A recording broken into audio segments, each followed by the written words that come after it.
Hello everyone and welcome back. I'm out here in the workshop. Just got some filming done on my dad's table because he was up here today. And in a couple of places on this table he's trying to think of different woods that he can inlay into it. Anyway, we ended up going back in the workshop and I pulled some of this. This is walnut right here. I've got, I believe that's red oak, and behind that is wild black cherry in a bigger board. You know, it was just a regular tree, not a branch. This other wood that he uses is diamond willow. Look at this piece. It's absolutely amazing. This one here is really nice also. But most of the beauty in diamond willow is on the outside in all of this, I think, versus what's on the inside. But it does look like it might have some character in there as well. He has all this stuff peeled and drying right here, and all that down there, he said that can just go right into the wood stove because he's not going to use it. And he's done other tables before where you'll take something like this and just cut a strip out of it and then put several of the strips together to make part of a table. So I thought, you know, let's run diamond willow through the planer. This is wild black cherry right here, but just from a branch. This tree was also dead when I cut it down. It's one of the ones I had peeled, but I can just see the way I peeled it that this was already dead. When they're alive and you pull it, it just strips right off. There's none of this chipping stuff. But this kind of stuff here really makes for nice furniture.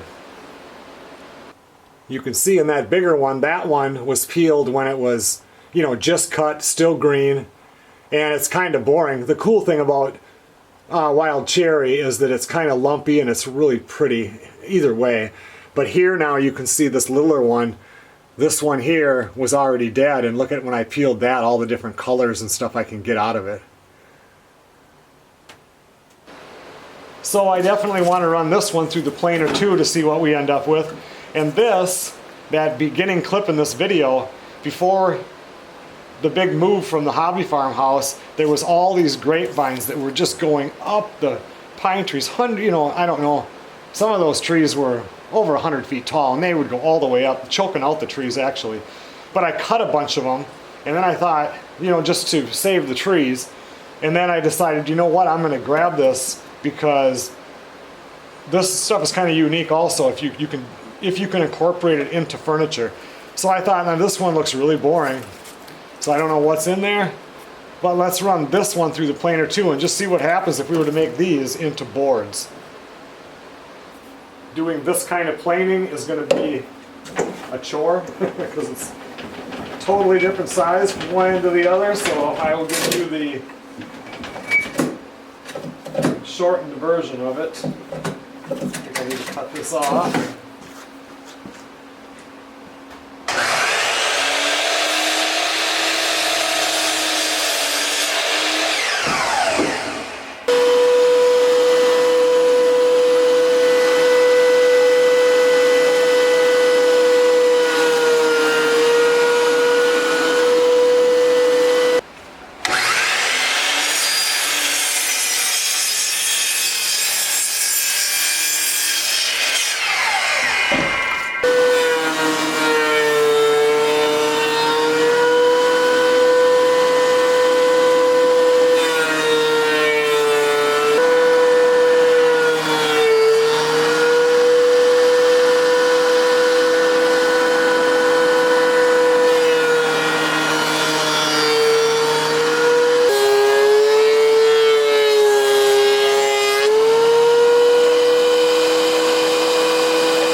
Well, that diamond willow, it actually looks pretty neat. It does have some color to it.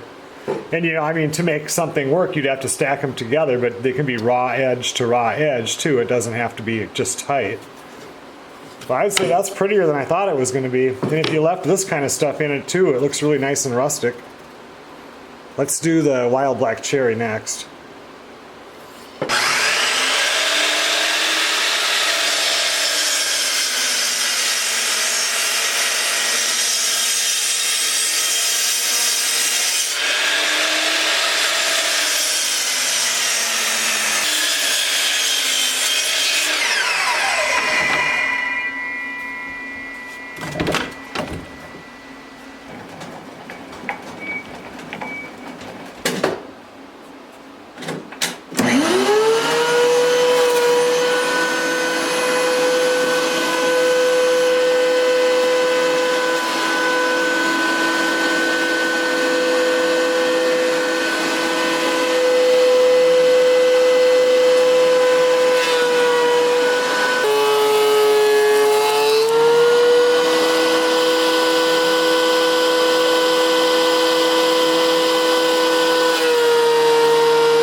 So here we have the wild black cherry. And the reason why I brought it up before, I mean, of course, as soon as you cut a log, it's dead. But you can see where bugs have got in here. And that can be, that'd be another thing. If you're making something with this kind of wood, and I do this with pine logs if I'm doing a piece of furniture, if you cut the tree, leave the bark on it for a pine tree, leave it for a year, then come back to it, the bark's going to fall right off, and all the little pine beetles are going to have gone in there and done all this stuff underneath the bark, and it makes it really unique. So looking at this, if you were to use boards that were from a tree, a branch or whatever that's been dead for a couple of years versus one that was not, maybe we need to do one of those planing also, because this adds different kind of character to your piece of furniture.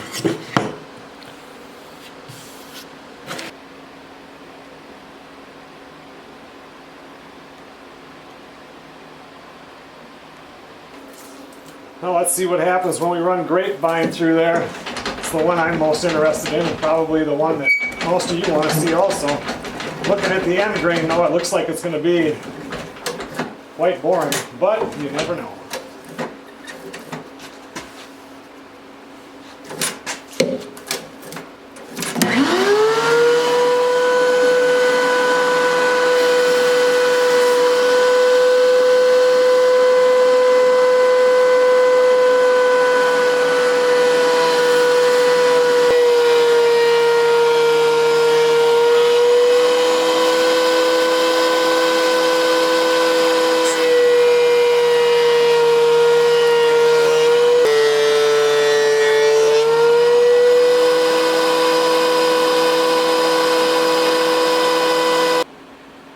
Even the grapevine has some character to it. I've planed these down all to about 3/4 of an inch, but this grapevine being so small, it looks like if a person went a little bit farther down into it, because this side you see nothing, but still it does have some different colors in there, so that one looks better than I thought it would. I'm going to take this one down one more grind.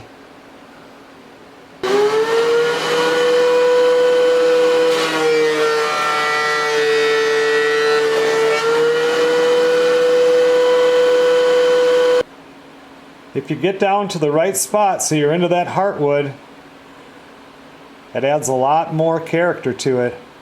And you could say, when people ask, what's that made out of? It's made out of grapevine. You could even do the legs out of grapevine.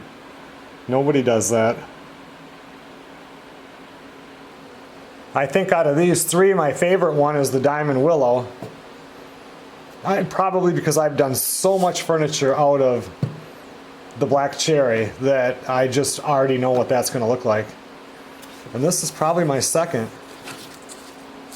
I wonder if I can cut a piece of this that was peeled while it was still green and see if it looks any different. I don't know if I can get in there and cut a piece out. I'll go look. I have this piece here. I've got a lot of really big ones. This one here was definitely peeled when it was still green. This branch was dead. This was dead, and I'm not willing to sacrifice this for this video, because this could be a nice piece of furniture. I mean, there's the top of your headboard, chop this off or whatever to a, wouldn't make a queen size bed, but you know what, it might. If you had a post that came up here, and a post that came up here, that'd be almost as wide as a queen. For sure a full. Can't throw stuff like this away.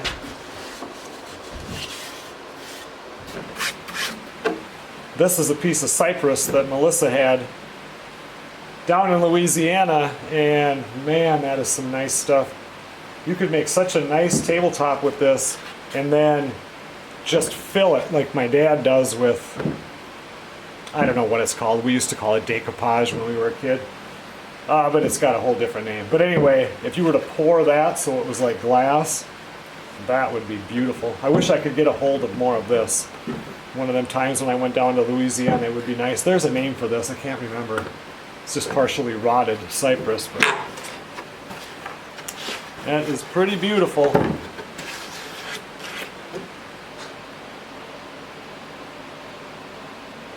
Okay everyone, well thanks a lot for watching. I'm just taking a picture of this so I can send it to my dad, so he can see this and start thinking maybe he wants to use something like that on here.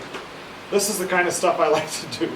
It's just like when you're taking a walk and you're out in the woods, like what's around the next bend, what's over the next ridge, what's inside that log. I always like to do this every day.